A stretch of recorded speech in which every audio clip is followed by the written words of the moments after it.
तो आज जो मैं लेकर आया हूँ वो बिहेवियर साइंस के कॉन्सेप्ट भरा ऑब्जेक्टिव्स होगा। देखिए ये जो वीडियो होगा ये आपके मैचिंग के लिए, ठीक है ना, ये आपके मैचिंग के लिए हो, ट्रू फॉल्स के लिए हो, ठीक है, ट्रू फॉल्स के लिए हो या फिलअप के लिए हो, ठीक है। आपको किसी भी तरीक़ा से ऑब्जेक्टिव पूछेगा या एमसीक्यू हो, किसी भी तरीक़ा के ऑब्जेक्टिव अगर आपसे पूछता है एग्ज़ाम में तो आपके लिए यह वीडियो बहुत ज़्यादा हेल्पफुल होने वाला है। यहाँ पे हम 50 ऐसे वर्ड लिए हैं जिसका हम लोग मतलब देखेंगे बिहेवियर साइंस में। और आप लोग को पता है कि बिहेवियर साइंस में साइकोलॉजी और सोशियोलॉजी दोनों होता है, तो दोनों से मिक्स क्वेश्चन 50 होंगे बिहेवियर साइंस के। और ये 50 क्वेश्चन आपको 70 क्वेश्चंस का नॉलेज देगा। जब आप वीडियो पूरा देखेंगे तो आपको पता चल जाएगा।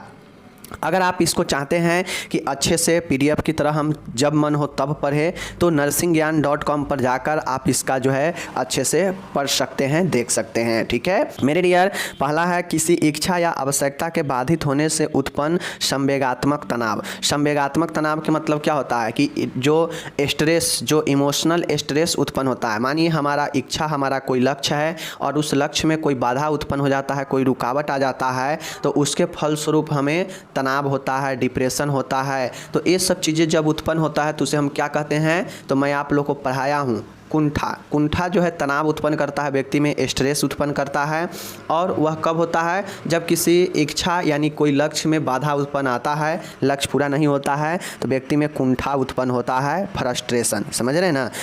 जब कोई काम आपका नहीं होगा तो आपके मन में तनाव उत्पन्न होता है, फ्रस्ट्रेशन भर जाता है, तो वही ना होगा। चलिए दूसरा है प्रत्याहार। अब आपको एक समझना पड़ेगा, मैं आपको आगे पढ़ाऊंगा, ठीक है ना, मैं आपको आगे पढ़ाऊंगा वहाँ पे मेंटल डिफेंस मैकेनिज्म, ठीक है ना। मेंटल डिफेंस मैकेनिज्म, रक्षात्मक प्रक्रियाएं मैं पढ़ाऊंगा। वह दो तरह के होता है, एक निगेटिव एक पॉजिटिव होता है, ठीक है। जो व्यक्ति को तनाव को, चिंता को, ठीक है ना, अंतर्द्वंद को सुलझाने में काम में आता है रक्षात्मक प्रतिक्रिया, ठीक है, उसे मेंटल डिफेंस मैकेनिज्म कहते हैं इंग्लिश में।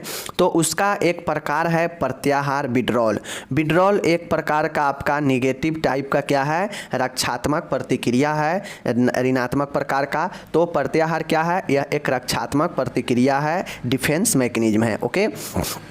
तीसरा है मनुष्य की किसी अवस्था में वहाँ के वातावरण के प्रति जानने वाली अनुक्रिया। मेरे डियर आप समझिए कि आप एक व्यक्ति है और आपको अपने आसपास के वातावरण के प्रति आपको जो है ज्ञात है, आप अपने वातावरण के प्रति सजग हैं, आप अपने वातावरण में जो है सभी लोगों के साथ मिलकर रह रहे हैं, तो वही व्यवहार होता है। जब कोई व्यक्ति वातावरण से सामंजस्य नहीं बैठा पाता है तो वह व्यक्ति का क्या होता है कि व्यवहार गड़बड़ होने लगता है, ठीक है। तो लोग कहता है कि इसका व्यवहार ठीक नहीं है, ठीक है ना।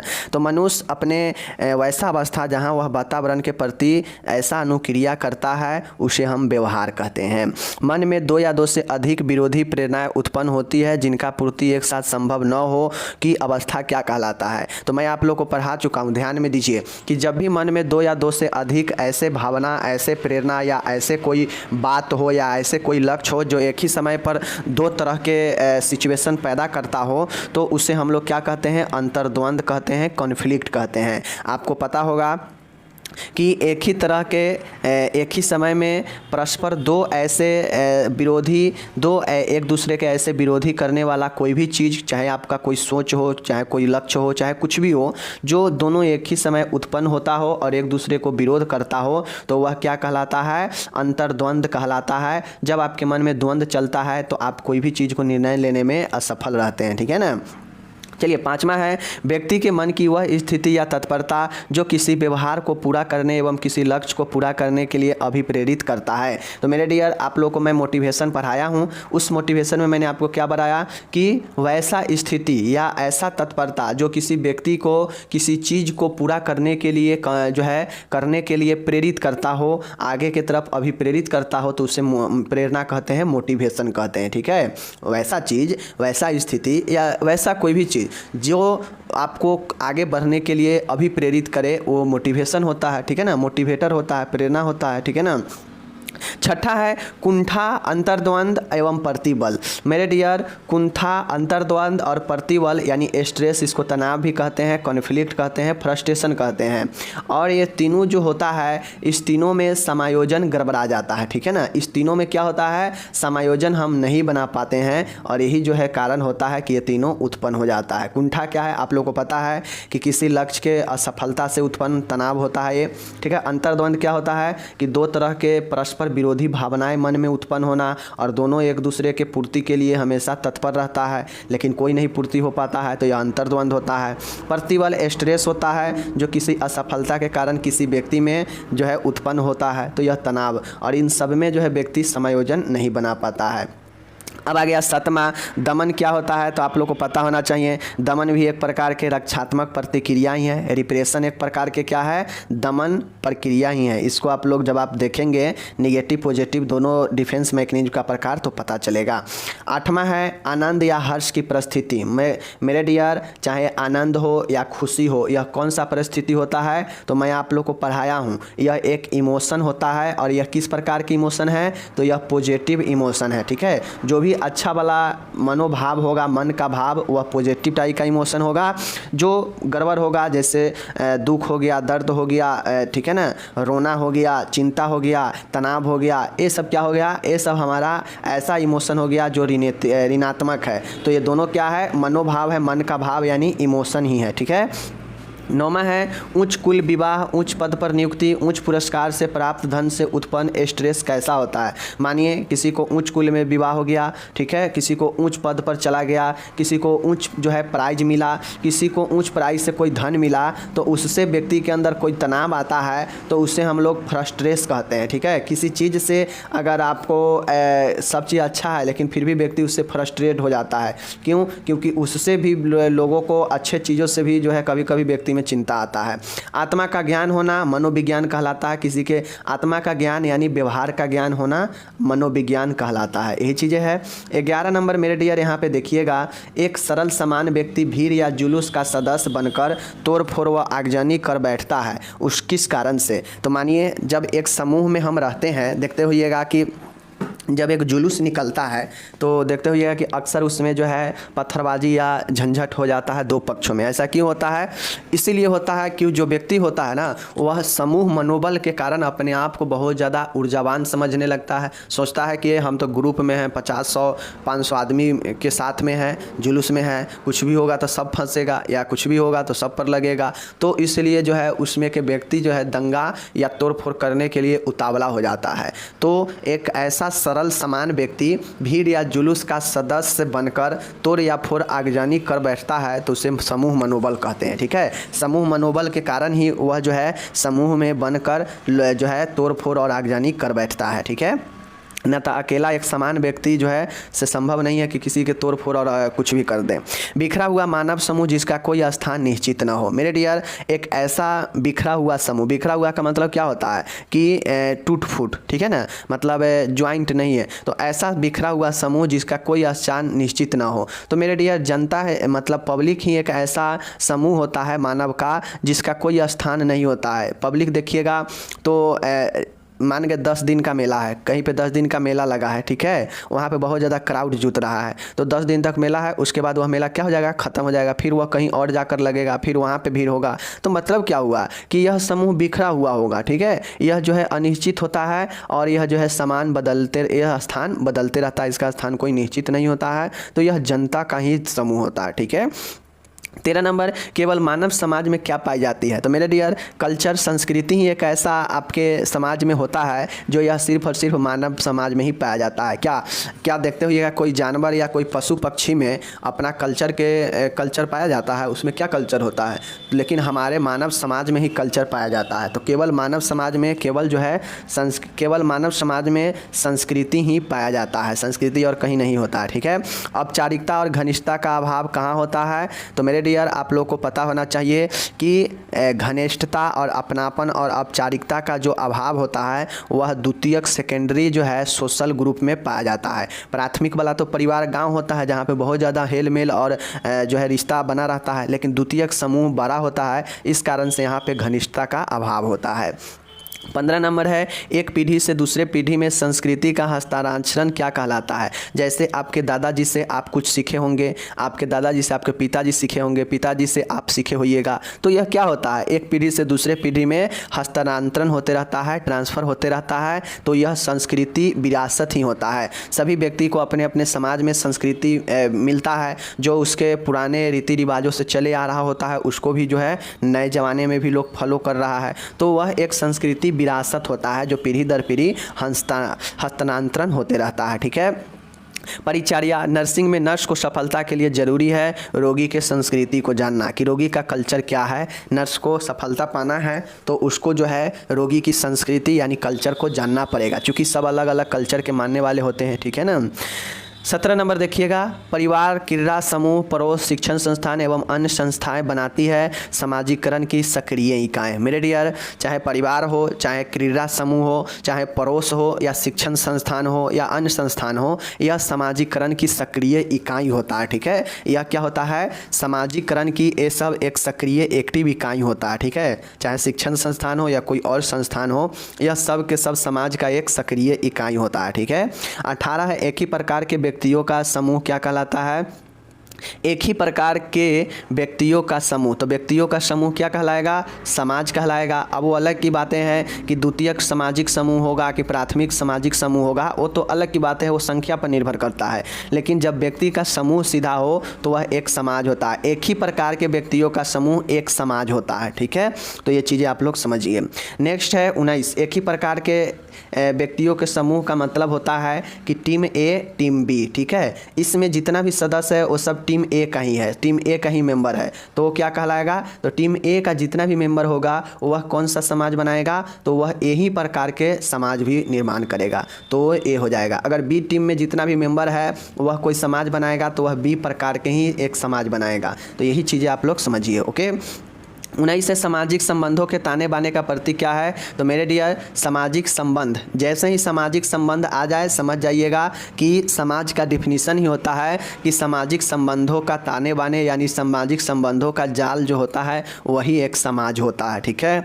चलिए, समाज जो है सामाजिक संबंधों का एक जाल है यानी ताना बाना है। मानव के निवास के कारण स्वतः विकसित हो जाता है समुदाय। मानव जहाँ भी निवास करने लगता है वहाँ पर एक ऑटोमेटिक जो है समुदाय का निर्माण होने लगता है। ठीक है। कम्युनिटी का निर्माण होने लगता है। 21 नंबर है, लैटिन भाषा के शब्द पर्सोना से उत्पन्न हुआ है। मैं आप लोग को पर्सनालिटी बताया हूँ कि नहीं बताया हूँ, अगर नहीं बताया हूँगा तो आगे पढ़ाएंगे। पर्सनालिटी जो होता है वह लैटिन भाषा के पर्सोना से बना है, पर्सोना से लिया गया है, जिसका व्यक्तित्व होता है, और इंग्लिश में इसका पर्सनालिटी कहते हैं। तो ये जो पर्सनालिटी होता है पर्सोना से ही लिया गया है। ओके। अब यहाँ पे देखिएगा, IQ लेवल अगर किसी को 0 से लेकर 25 से कम होता है, मतलब इसके बीच में होता है, तो उसको हम लोग जड़ बुद्धि यानी इडियट कहते हैं। ठीक है। तो आप लोग समझ लीजिए कि किसी का अगर IQ लेवल इतना है तो वह इडियट होता है, जड़ बुद्धि का होता है। ओके। 23 नंबर मेरे डियर देखिएगा, यहाँ पे किसी बौद्धिक क्रिया इंटेलिजेंस एक्शन करने की क्षमता मानसिक युक्ति कहलाता है। कोई व्यक्ति अपने बौद्धिक क्षमताओं बौद्धिक क्रिया करता है, मतलब अपने दिमाग का काम करता है, तो वह उसका मानसिक योग्यता ही होता है। ठीक है।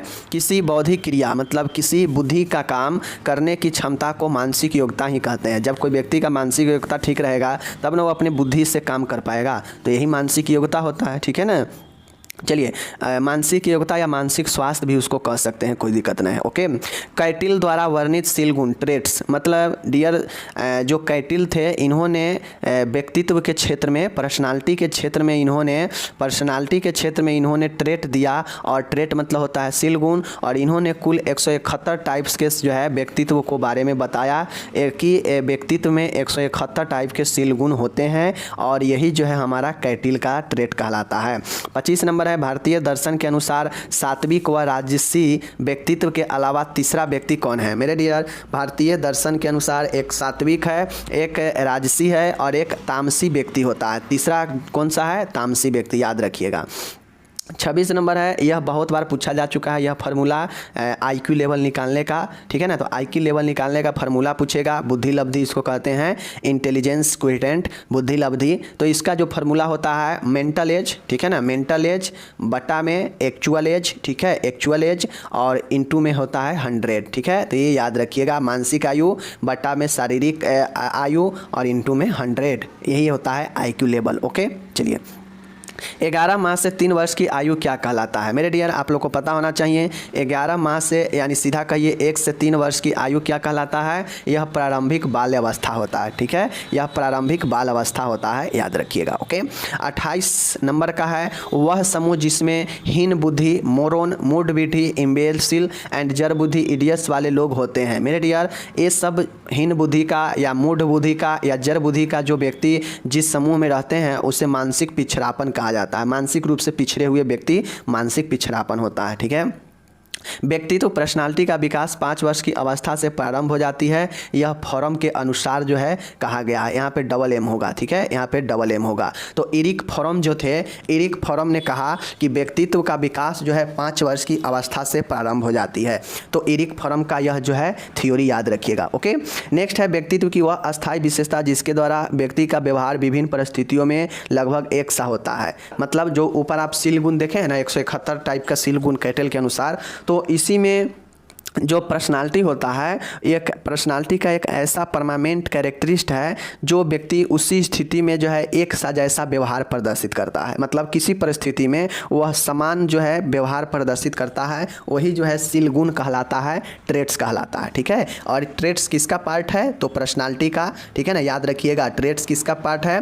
पर्सनालिटी का जो है पार्ट है हमारा ट्रेट, ठीक है। ट्रेट के मतलब क्या होता है? शील गुण। ओके, और शील गुण में होता है कि चाहे परिस्थिति कोई भी हो, व्यक्ति एक ही व्यवहार, एक ही जैसे व्यवहार जो है दर्शाता है, तो वह व्यक्तित्व का अस्थायी विशेषता होता है और यह एक शील गुण होता है। ओके, 31 नंबर है इंद्रिय ज्ञान यानी परसेप्शन। इंद्रिय ज्ञान का मतलब क्या होता है? परसेप्शन। इंद्रिय ज्ञान मतलब आप सूंघने टेस्ट को पहचान रहे हैं, किसी भी चीज़ को देख रहे हैं तो उसको पहचान पा रहे हैं, सुन रहे हैं तो आवाज़ के चीज़ों को पहचान पा रहे हैं, तो ये सब इंद्रिय ज्ञान होता है, ठीक है। और यही परसेप्शन होता है। किसी भी चीज़ के बारे में आपके अंदर अगर ज्ञान हो जाता है, आप जान जा रहे हैं, समझ जा रहे हैं, तो वही परसेप्शन होता है, ठीक है। तो यही देखिए, इंद्रिय ज्ञान परसेप्शन द्वारा कुछ निश्चित उद्दीपकों को दिए समय में अपनी चेतना में लाना। देखिए, इंद्रिय ज्ञान द्वारा मतलब हम अपने किसी भी इंद्रिय ज्ञान, चाहे नाक हो, आँख हो, कान हो, कुछ भी हो, ये सब इंद्रिय ही हैं। और इसके ज्ञान द्वारा अगर हम कोई भी चीज़ को अपने चेतना स्तर, कॉन्शियस क्षेत्र में लाते हैं तो उसको हम लोग ध्यान कहते हैं, ठीक है। कोई भी चीज़ें जो है हम उसको अपने इंद्रिय ज्ञान के जरिए अपने कॉन्शियस क्षेत्र में लाते हैं तो उसे ध्यान ही कहते हैं, ठीक है। चलिए 32 नंबर है, वह ध्यान जो उद्दीपक से संबंधित विचारों पर केंद्रित है। मेरे डियर, वह ध्यान जो एस्टुमुलेट का मतलब क्या होता है? एस्टुमुलेट के मतलब होता है कोई वस्तु, ठीक है, कोई भी वस्तु, कोई चीज़, कोई स्थिति, ठीक है ना, जो वह ध्यान जो उद्दीपक से संबंधित विचारों पर केंद्रित होता हो। तो उद्दीपक जो एस्टुमुलेट कोई वस्तु है, इसके विचार पर केंद्रित होगा तो उसके हम विचारात्मक ध्यान कहेंगे, ठीक है, समझ गए। उसके बाद अब यहाँ पे देखिएगा, व्यक्ति यदि समस्या समाधान के लिए यदि प्रयत्न एवं भूल का सहारा लेता है तो इसे क्या कहते हैं? मेरे डियर, कोई ऐसा व्यक्ति, ठीक है ना, कोई ऐसा व्यक्ति जो अपने समस्या को समाधान के लिए, प्रॉब्लम सॉल्विंग के लिए वह ऐसा प्रयत्न करे कि वह भूलने का सहारा लेता हो, ठीक है ना। मतलब कोई भी चीज़ को भूल कर किसी भी चीज़ को जो है समस्या को सॉर्ट आउट करने का कोशिश करता हो तो उसे हम लोग यादृच्छिक अन्वेषण समस्या समाधान कहते हैं, ठीक है। यह एक समस्या समाधान का प्रकार है। ओके, 34 नंबर है प्रत्यक्षीकरण, परसेप्शन। परसेप्शन को हम लोग प्रत्यक्षीकरण भी कहते हैं, ठीक है ना, कि वह प्रक्रिया जिसे उद्दीपक का अर्थ अस्पष्ट होता हो। मतलब प्रत्यक्षीकरण की एक ऐसा प्रक्रिया जिससे उद्दीपक का अर्थ, मतलब सामने वाला वस्तु जो आपके सामने है उसके बारे में आप अर्थ को स्पष्ट कर पाते हैं, तो उसे एकीकरण प्रक्रिया कहते हैं। एकीकरण प्रक्रिया के जरिए आप किसी भी उद्दीपक का अर्थ स्पष्ट कर पाते हैं, ठीक है।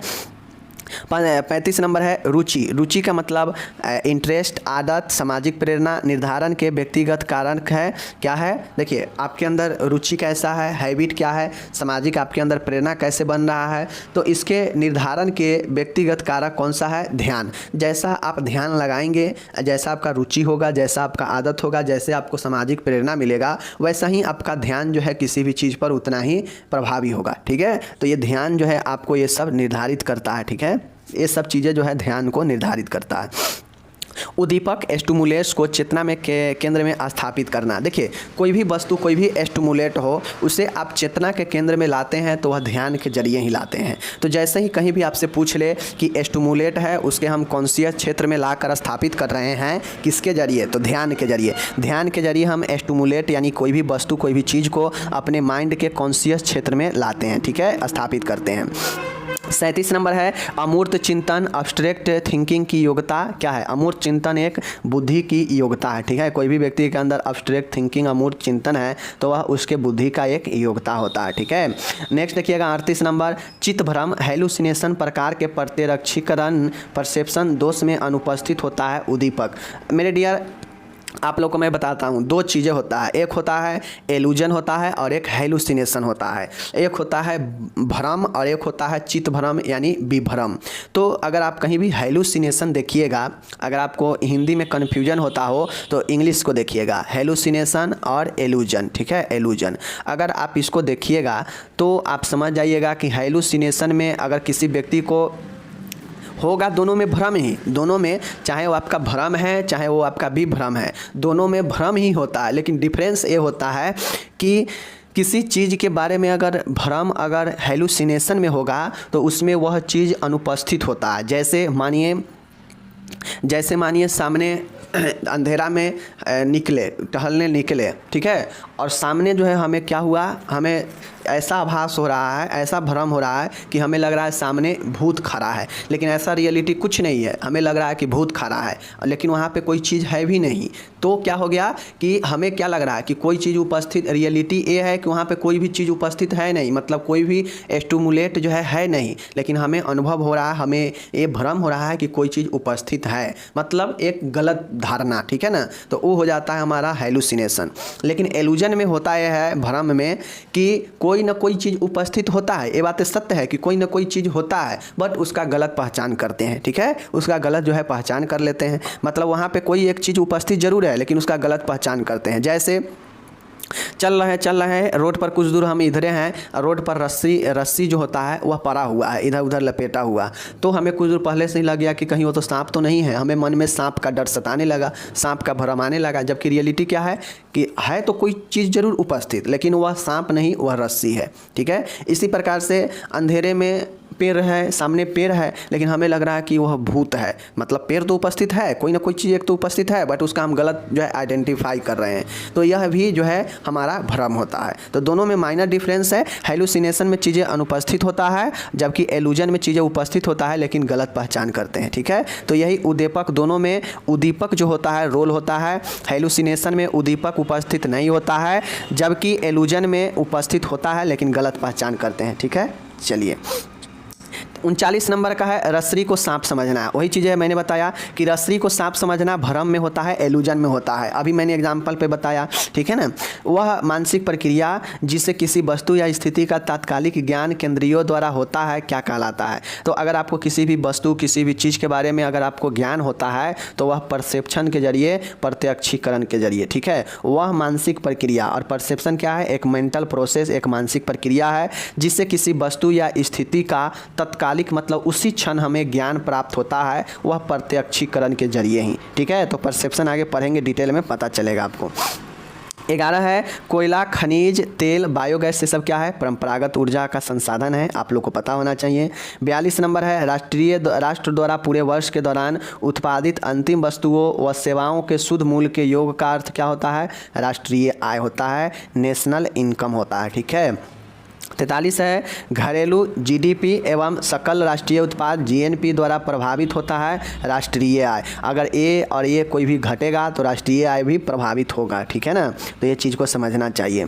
43 है वह पत्रक जो परिवार की आय व व्यय को दर्शाता है वह पारिवारिक बजट कहलाता है। परिवार में भी बजट तय होता है, ठीक है, भले आपको या किसी और में नहीं होता हो, लेकिन अच्छे अच्छे फैमिली जो है अपने साल भर के खर्च का ब्यौरा तैयार करके रखता है। तो वह पत्रक जो परिवार की आय तथा व्यय, इनकम और एक्सपेंडिचर को दर्शाता है वह पारिवारिक बजट कहलाता है। ओके, 1 वर्ग किलोमीटर में रह रहे व्यक्तियों की संख्या क्या दर्शाता है? तो मेरे डियर आप लोग को पता होगा कि जनसंख्या घनत्व कैसे निकालते हैं। तो जितना 1 किलोमीटर में जितना भी व्यक्ति रहता है वही जो है उसका क्या कहलाता है? घनत्व कहलाता है। तो यह जनसंख्या का घनत्व कहलाता है। ओके, 46 नंबर है, देखिएगा, विशेष नाम का सामाजिक समूह जिसके सदस्य उसी में उत्पन्न होते हैं और उनमें बाहर विवाह करना निषेध होता है। देखिए, जैसे आप जिस भी कास्ट में जिस भी जाति में जन्म लेते हैं तो क्या आपको परिवार या कोई समाज जो है आपको यह आज़ादी देता है कि आप किसी दूसरे शादी में जाकर आराम से शादी कर सकते हैं?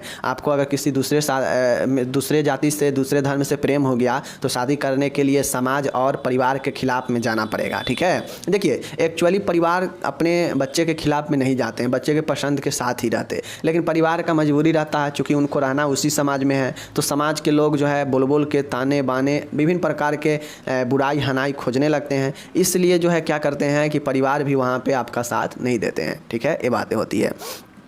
तो एक विशेष नाम का सामाजिक समूह, विशेष नाम का मतलब आप किसी भी जाति में किसी भी धर्म में आप जन्म लेते हैं तो जन्म लेने के बाद आप उस सदस्य हो जाते हैं उस समाज का, ठीक है। तो ऐसे में आप किसी बाहरी समाज से अगर आप शादी करना चाहते हैं तो नहीं होता है, यह निषेध होता है, ठीक है, और वह जाति ही होता है। समझ गए?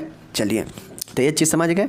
ओके, ऐसा समूह जो जन्मजात शारीरिक लक्षणों के कारण दूसरों से भिन्न होते हैं। मेरे डियर आप लोग देखते होइएगा कि अलग अलग जनजाति प्रजाति के लोग जो है पाए जाते हैं और सब का जो है शारीरिक संरचना अलग अलग होता है, लक्षण अलग होता है। जैसे देखिएगा कि जो इंडिया में जो सामान्य लोग होते हैं उसका संरचना अलग होता है, आदिवासी होंगे उसका देखते होइएगा कि पहनावा ओढ़ावा उनका स्ट्रक्चर अलग होता है, अफ्रीका में चल जाइएगा तो उसका शारीरिक ढांचा अलग हो जाता है। तो ऐसा समूह जो जन्मजात शारीरिक लक्षणों के कारण दूसरों से भिन्न होते हैं, मतलब यहाँ पे शारीरिक लक्षणों के कारण भिन्न होते हैं, वह प्रजाति होता है, एरेसेज होता है, ठीक है। सिर, देखिए, सिर, नाक, खोपड़ी की बनावट, कद, रक्त समूह, त्वचा व आँखों का रंग, केशों की रचना एवं भाषा, आँखों की बनावट, होठ, टूढ़ी आदि लक्षणों से पहचानते हैं प्रजाति को, ठीक है। ये सब देखते होइएगा कि बाल जो होता है, देखते होइएगा कि जो अफ्रीकन लोग होते हैं, अफ्रीका में बहुत सारे प्रजाति है, देखते हो उसका केस एकदम सर से चिपटा हुआ रहता है, होता है ना, या वेस्ट इंडीज के देखिएगा खिलाड़ी सबको। उसके बाद 49 नंबर है, स्वास्थ्य सेवा की आधारभूत इकाई क्या है? परिवार है। स्वास्थ्य सेवा अगर है लेकिन परिवार अगर नहीं लाभ लेगा तो कहाँ से हो पाएगा? तो इसीलिए दहेज, बाल विवाह, विवाह विच्छेद, अविवाह, मातृत्व, यौन स्वच्छता, अविवाहित दंपति आदि संबंधी है विवाह से। मेरे डियर, इसमें कोई भी ऐसा वर्ड नहीं है जिसका संबंध जो है विवाह से नहीं हो, ये सब का संबंध जो है विवाह से होता है, तो इसीलिए इसका संबंध विवाह है। ओके, तो इस प्रकार से मैंने 50 वर्ड यहाँ पे 50 प्रश्न को समझाया। बहुत लोग होंगे जो कॉन्शियस होकर रियल में अच्छे से समझे होंगे तो उनको बहुत चीज़ कम से कम तो 50 वर्ड समझ में आया होगा, और ये 50 वर्ड समझ गए तो समझिए आपका साइकोलॉजी और सोशियोलॉजी का बहुत सारे वर्ड को आप समझ गए, जो आपके एग्ज़ाम में आने वाले समय में ऑब्जेक्टिव्स में बहुत मदद करेगा। यही सबसे ऑब्जेक्टिव पूछ लेगा, ठीक है ना, तो आपको ध्यान में रखना पड़ेगा, ठीक है। चलिए मिलेंगे अगले वीडियो में।